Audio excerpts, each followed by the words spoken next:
لله نحمده ونستعينه ونستغفره ونؤمن به ونتوكل عليه ونعوذ بالله من شرور أنفسنا ومن سيئات أعمالنا من يهده الله فلا مضل له ومن يضلل فلا هادي له ونشهد أن لا إله إلا الله وحده لا شريك له ونشهد أن سيدنا ونبينا وحبيبنا وشفيعنا وسندنا ومولانا محمدا عبده ورسوله أما بعد فأعوذ بالله من الشيطان الرجيم بسم الله الرحمن الرحيم اقرأ باسم ربك الذي خلق الإنسان من علق اقرأ وربك الكريم اقرأ وربك الأكرم الذي علم بالقلم علم الإنسان ما لم يعلم صدق الله مولانا العظيم وصدق رسوله النبي الكريم ونحن على ذلك لمن الشاهدين والشاكرين والحمد لله رب العالمين. قال النبي صلى الله تعالى عليه وسلم خيركم من تعلم القرآن وعلمه أو كما قال عليه الصلاة والسلام. بزرگان محترم، اسٹیج پر جلوہ افروز علماء کرام اور دور دراز سے آئے ہوئے مہمانان اعظام، ہمارے لیے بڑی سعادت کی بات ہے کہ آج ہم اپنے اس جامعہ کا مدرسے کا سالانہ جلسہ جو ہمارے اکابرین نے، علماء نے، ذمہ داران مدرسہ نے اس کا انتظام کیا ہے، اس میں ہم شرکت کر رہے ہیں اور ہماری یہ شرکت اللہ کے یہاں مقبول ہو جائے، اسی لیے ہمارا یہاں پر آنا ہوا ہے. مدرسے کے ذمہ دار بہت دیر سے اس سلسلے میں لگے ہوئے ہیں کہ بڑا وسیع اور عریض میدان ہے اور لوگ اس طرح چاروں طرف کھڑے ہوئے نظر آ رہے ہیں کہ جیسے پنڈال بھر گیا ہو اور ہمیں بیٹھنے کے لیے جگہ نہ مل پا رہی ہو. اس لیے ان کے بار بار اس بلانے پر ہمیں بیٹھ جانا چاہیے، کیونکہ ہمارے آنے کا مقصد یہی ہے کہ ہم یہاں پر جو آئے ہیں علماء کرام کی نصیحت کو سننے کے لیے، اور اگر اللہ نے ہمیں توفیق دے دی عمل کرنے کی تو ہمارے لیے نجات کا ذریعہ یہ باتیں بن سکتی ہیں. اس لیے کوشش کریں جتنے بھی حضرات ادھر ادھر کھڑے ہوئے ہیں وہ پنڈال میں آ جائیں اور با ادب بیٹھ کر باتیں سننے کی کوشش کریں، تاکہ یہ بار بار اعلان کہ ادھر بیٹھ جاؤ، دائیں طرف بیٹھ جاؤ، سائیڈ میں بیٹھ جاؤ، یہ بار بار کہنا اچھا سا نہیں لگتا. اس لیے تمام حضرات سمجھدار ہیں، ماشاءاللہ گاؤں کے لوگ ہیں اور دور دراز سے آئے ہوئے مہمان ہیں، سبھی لوگ ماشاءاللہ بہت اچھے لوگ ہیں. قرآن کی محبت، علماء کی محبت، اپنے اس مدرسے کی محبت کی وجہ سے انہوں نے اپنے تمام کام کاج کو آگے پیچھے کر کے اپنے سالانہ جلسے کو سجایا ہے. تو ہمارا سجانا جبھی مانا جائے گا جب ہم اس میں بیٹھ جائیں اور توجہ کے ساتھ میں باتوں کو سنیں. قرآن کریم کی کچھ آیتیں آپ کے سامنے پڑھی گئی تھی کہ جس میں اللہ تبارک و تعالیٰ نے ہماری تعلیم کا ایک سلسلہ کہ مسلمان قوم جو ہے اس کی ابتدا نہ تو نماز سے کرائی گئی، نہ روزے سے کرائی گئی، نہ حج کے ارکان سے کرائے گئے، اس کی ابتدا مسلمان کی قرآن کریم کے ذریعے جو تعلیم ہے اس کے ذریعے کرائی گئی ہے کہ مسلمان کا دنیا میں آنے کا مقصد کیا ہے؟ پڑھائی. اور یہ سب سے پہلے جو اسکولوں میں کالجوں میں سکھایا جاتا ہے یعنی ورب کا جو سسٹم ہوتا ہے ناؤن پروناؤن تو اس میں سب سے پہلے ٹیچر حضرات مشق کراتے ہیں اور وہ مشق یہ ہوتی ہے کہ بھئی آدمی کسی بھی سینٹنس کو اگر بنائے تو سب سے پہلے یہ بولتا ہے ورب بولتا ہے اس کو امر بولتے ہیں عربی میں انگلش میں آرڈر بولتے ہیں ریڈ پڑھو ریڈ یور لیسن اپنا سبق پڑھو پہلے کھیلو رن دوڑو. اس طرح اللہ تبارک و تعالیٰ نے مسلمان کی جو تعلیم کا جو سلسلہ بتایا ہے وہ قرآن کریم کے ذریعے بتایا. اقرا اے مسلمان تجھے دنیا میں جس نے میں نے بھیجا ہے وہ ہے پڑھائی کرنا تیرا کام ہے پڑھنا. اقرا پڑھیے کیا پڑھیے کس کے نام سے پڑھیے اقرا بسم ربک الذی خلق اس پروردگار کے نام سے پڑھائی شروع کیجئے جس پروردگار نے تیری تخلیق کی ہے تجھے پیدا کیا ہے وہ تیرا کریٹر ہے وہ تجھے بنانے والا ہے وہ تجھے پیدا کرنے والا ہے وہ تیری شکل صورت کو بنانے والا. اس نے تیری ذمہ داری یہ رکھی ہے کہ تجھے دنیا میں جا کر علم حاصل کرنا ہے پڑھائی پر دھیان دینا ہے اپنے وقت کو ضائع نہیں کرنا. لیکن آج مسلمان اپنے وقت کو بیکاری میں اپنے وقت کو ضائع کر رہا ہے. ہمارا جوان ہمارے بچے ہماری نو نسل یہ اپنے وقت کو ضائع کرنے میں ہر وقت لگی ہوئی ہے اور قرآن قسم کھا کر کے کہہ رہا ہے والعصر ان الانسان لفی خسر. قسم ہے مجھے زمانے کی یہ موجودہ انسان جو ہے یہ بڑے خسارے میں ہے. اللہ کو قسم کھانے کی ضرورت نہیں لیکن وہ آقا ہے وہ مختار کل ہے وہ جو چاہے جب چاہے جس کی چاہے قسم کھا سکتا ہے. ہمیں کوئی ادھیکار نہیں ہے قسم کھانے کا. قسم وہاں کھائی جاتی ہے جہاں کسی کو کسی کی بات میں شک ہو ڈاؤٹ ہو وہاں اس قسم کے ذریعے اس شک کو ختم کیا جاتا ہے. اللہ تبارک و تعالیٰ کو تو کسی بھی معاملے میں کوئی شک نہیں لیکن بات کی اہمیت تاکہ انسان کے دل میں اتر جائے کہ یہ وقت جو میں نے تمہیں دیا ہے بڑا قیمتی سرمایہ جو میں نے تمہیں وقت کی شکل میں دیا ہے تم اس کو ضائع کر رہے ہو اس لیے اپنے وقت کو ضائع نہ کرو. یہ ضائع کیا ہوا وقت کل کر میں پوچھ سکتا ہوں تم سے کہ میں نے تمہیں عمر دی تھی میں نے تمہیں وقت دیا تھا میں نے تمہیں فارغ کیا تھا تمہاری ذمہ داری میں نے دی تھی تیرے نبی کے ذریعے میں نے تجھے پیغام دیا تھا تیرے نبی پر سب سے پہلے وحی کے الفاظ وہی تھے اقرأ بسم ربک الذی خلق. میرے محبوب اپنے اس پروردگار کا نام لے کر کے پڑھیے جس پروردگار نے تجھے پیدا کیا ہے تیری تخلیق کی ہے. خلق الانسان من علق یہ انسان بنا ہے گوشت کے دو پھڑے سے. اس انسان کے اندر ابتدائی مرحلے میں کسی طرح کی کوئی ہڈی نہیں تھی بلکہ ریڑھ کی ہڈی کا جو پچھلا حصہ ہوتا ہے جو بالکل چونچ والا حصہ ہوتا ہے اس سے ابتدا کر کے اللہ تبارک و تعالیٰ نے ایک گوشت بنا گوشت کے بنا ہڈیوں کے من علق ایسی چیز سے بنا دیا یہ انسان اور بعد میں ماں کے پیٹ میں پلتے پلتے پلتے پلتے اس کے اندر تمام چیزیں آ گئی. لیکن یہ انسان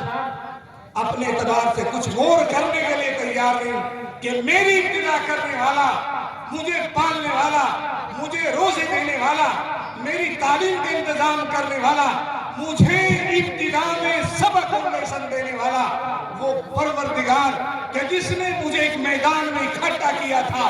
اور سب سے پہلے مجھ سے ایک عہد و پیمان لیا تھا، ایک ایگریمنٹ لیا تھا،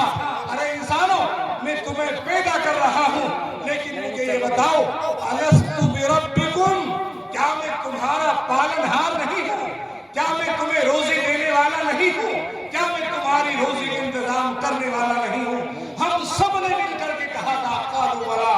کیوں نہیں؟ پروردگار تو ہی ہمارا پالنہار ہے، تو ہی ہمیں روزی دینے والا ہے۔ جب ہم خدا کے سامنے عہد و پیمان کر چکے ہیں، اب اپنے آپ کو کیوں ضائع کر رہے ہیں؟ اپنے وقت کو کیوں ضائع کر رہے ہیں؟ اپنی عمر کو کیوں برباد کر رہے ہیں؟ اپنے علم کو کیوں برباد کر رہے ہیں؟ ہمیں تو اللہ سے ایگریمنٹ کر کے آئے تھے، اور اللہ نے اس ایگریمنٹ کو سب سے پہلے جو مسلمان بندہ مسجد میں قدم رکھ کر اللہ کے سامنے اللہ کی بڑائی کے الفاظ کہہ کر اللہ اکبر ہاتھ باندھ کر کے سب سے پہلے پڑھتا ہے الحمدللہ رب العالمین، تمام تعریفیں اس اللہ کے لیے ہیں جو عالموں کا پالنہار ہے، جو سب کی روزی کا انتظام کرنے والا۔ سب سے پہلے اللہ نے ہمیں یہی سبق سکھایا کہ ساری ضروریات ہماری کون پوری کرے گا؟ اللہ۔ اور وہی سبق ہمیں سورہ فاتحہ کی پہلی آیت میں سکھایا گیا، الحمدللہ رب العالمین۔ اس رب کو اگر ہم نے سمجھ لیا، ہم سے کوئی خطا نہ ہوگی، ہم سے کوئی غلطی نہ ہوگی، ہمیں کوئی پریشانی نہیں ہوگی۔ اسی رب کی ربوبیت کو منوانے کے لیے حضرت ابراہیم علیہ السلام کو آگ میں پھینکا گیا تھا، اسی رب کی ربوبیت کو منوانے کے لیے حضرت موسیٰ علیہ السلام کو لوگوں نے گھیرا تھا، کہ انہوں نے یہ کہا تھا کہ فرعون مجھے پالنے والا اگر کوئی ہے وہ میرا رب ہے۔ اس رب کو رب کہنے کی بنیاد پر صحابہ کو تکلیفیں دی گئی، پریشان کیا گیا، انہوں نے رب کو رب مانا تھا۔ ہمیں یہ سبق بار بار سکھایا گیا۔ جب حضرت ابراہیم نے نمرود کے سامنے کہا کہ میرا رب وہ ہے، أَلَمْ تَرَ إِلَى الَّذِي حَاجَّ إِبْرَاهِيمُ فِي رَبِّهِ أَنْ آتَاهُ اللَّهُ الْمُلْكَ، اللہ نے اس بندے کو ملک دے دیا، سلطنت دے دی، پوری دنیا کا بادشاہ بنا دیا۔ وہ حضرت ابراہیم کے سامنے ٹکرا گیا کہ میں تمہیں نبی نہیں مانتا، میں تمہیں نبی نہیں مانتا۔ خود اپنے وقت کا بادشاہ تھا، ساری دنیا پر سلطنت کرنے والا، حکومت کرنے والا، اپنے آپ کو خدا سمجھتا تھا۔ حضرت ابراہیم نے سمجھایا کہ تو خدا نہیں ہے، خدا تو وہ ہے کہ جو سورج کو مشرق سے نکال کر مغرب میں غروب کرتا ہے، جو زندگی عطا کرتا ہے، جو موت دیتا ہے۔ اس نے کیا سمجھا کہ زندگی عطا کرنا، موت کا دے دینا یہ تو میرا بھی کام ہے۔ دو بندوں کو بلایا، ایک کی گردن کو اڑا دیا، ایک کو ویسے ہی چھوڑ دیا کہ لو یہ کام تو میں بھی کر سکتا۔ جس کی خطا نہ تھی اس کو مار دیا، جو مجرم تھا اس کو چھوڑ دیا۔ حضرت ابراہیم نے کہا کہ یہ بندہ سمجھنے والا نہیں ہے۔ حضرت ابراہیم نے کہا فَإِنَّ اللَّهَ يَأْتِي بِالشَّمْسِ مِنَ الْمَشْرِقِ وَيَأْتِي بِهَا مِنَ الْمَغْرِبِ۔ میرا اللہ، میرا رب وہ ہے، میرا رب وہ ہے جو سورج کو مشرق سے نکال کر مغرب میں غروب کرتا ہے۔ اگر تو اپنے آپ کو رب مانتا ہے، خدا مانتا ہے، تو کہاں سے مغرب سے سورج کو نکال کر کے دکھا دے۔ فَبُهِتَ الَّذِي كَفَرَ، حق کا وقت کا رہ گیا، بادشاہ تھا اپنے وقت کا نمرود، وہ حق کا وقت کا رہ گیا کہ پبلک کے سامنے میری انسلٹ کر دی، میری بے عزتی کر دی، میرے تو بس میں کچھ بھی نہیں ہے۔ تو فیصلہ کیا کیا؟ اس کو آگ میں جلا۔ کس لیے؟ کہ انہوں نے رب کو رب مانا تھا اور وہ حجت بازی کر رہا تھا۔ یہ واقعہ قرآن کریم میں بیان کیا گیا۔ حضرت موسیٰ علیہ السلام بنی اسرائیل کو لے کر کے چل رہے ہیں، اور پیچھے سے فرعون اپنا لاؤ لشکر لے کر کے چل رہا ہے، اور سامنے سمندر آ گیا، اور موسیٰ کے بھاگنے میں کہنے لگے یا موسیٰ اِنَّا لَمُدْرَکُونَ، اے موسیٰ ہم تو مارے گئے ہیں، ہم تو پکڑے گئے ہیں، سامنے سمندر ہے اور پیچھے فرعون کا لاؤ لشکر ہے، اب کہاں جائیں گے؟ حضرت موسیٰ نے کہ مجھے بچانے والا، ہم سب کی رہنمائی کرنے والا، انما یا ربی، میرے ساتھ میرا پالنہار ہے، میرے ساتھ میرا پروردگار ہے، سیہدین، وہ مجھے راستہ دکھا دے گا، وہ مجھے راستہ دکھا دے گا۔ ربوبیت کا معاملہ دکھانے والے ہر نبی کے ساتھ میں اللہ تبارک و تعالیٰ نے رب رب رب الفاظ کو ادا کرائے گئے۔ ہمارے نبی ربنا آتنا فی الدنیا حسنہ وفی الآخرۃ حسنہ وقنا عذاب النار، ہر نبی کو یہ دعا سکھائی گئی، رب ہب لی من الصالحین، ربنا ظلمنا انفسنا۔ حضرت آدم علیہ نبینا علیہ السلام، قرآن کریم کی آخری 2 سورتیں، ان میں بھی رب کی بات آئی ہے، قل اعوذ برب الفلق، قل اعوذ برب الناس، کہ اس رب کو مانو جو ہم نے تم سے پہلے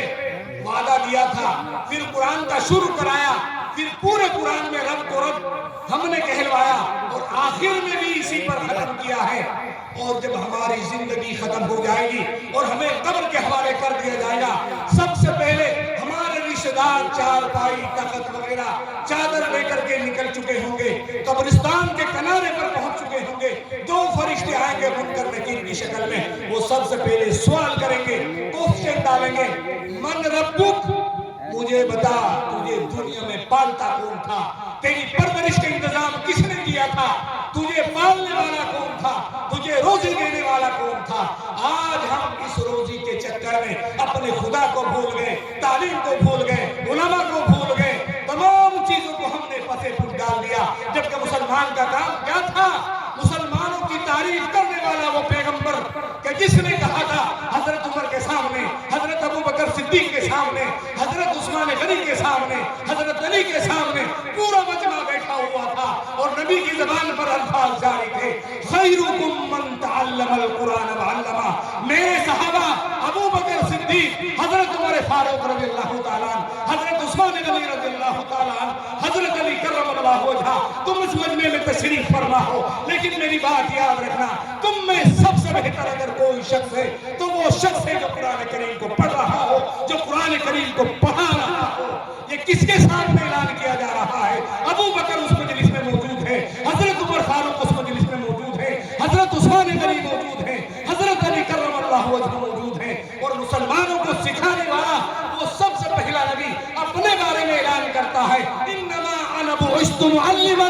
مجھے دنیا میں بھیجا گیا ہے، مجھے دنیا میں مبعوث کیا گیا ہے، سب سے پہلے مجھے بھیجا گیا کس کام کے لیے؟ مجھے ٹیچر بنا کر کے بھیجا گیا ہے، مجھے معلم بنا کر کے بھیجا گیا، دنیا میں آیا ہوں تعلیم پھیلانے کے لیے، تعلیم کا سلسلہ جاری کرنے کے لیے، کیونکہ میرے رب نے سب سے پہلے جو آیتیں میرے اوپر نازل کی تھی وہ 5 آیتیں تھی، اقرأ ربک الذی خلق، خلق الانسان من علق، اقرأ وربک الاکرم الذی علم بالقلم، علم الانسان ما لم یعلم، انسان کو اللہ نے وہ علوم سکھا دیے جو انسان آج تک جانتا نہ تھا، آج تک جانتا تک نہ تھا، آج انسان کے سامنے علوم کو اللہ نے پھیلا دیا، انسان نے جتنی کوششیں کی آج ان کوششوں کا صلہ دیکھ رہا ہے، آج ہمارے سامنے یہ مائکروفون آ گیا، یہ ہمارے سامنے موبائل آ گئے، ہمارے سامنے یوٹیوب آ گیا، ہمارے سامنے نہ جانے کتنی سائنس کی معلومات اللہ تبارک و تعالیٰ نے کھولی۔ حضرت آدم کے زمانے میں اللہ نے علم کا سلسلہ جاری کیا اور فرمایا وَعَلَّمَ آدَمَ الْأَسْمَاءَ كُلَّهَا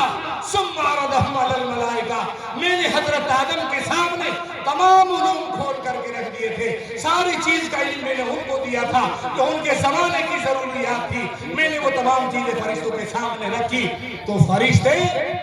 جواب نہ دے سکے، ان باتوں کا جواب نہ دے سکے، اور کہنے لگے سبحانک لا علم لنا الا ما علمتنا، پروردگار عالم ہمیں زیادہ معلومات نہیں ہیں سوائے ان معلومات کے جو آپ نے ہمیں سکھایا تھا، بتایا تھا۔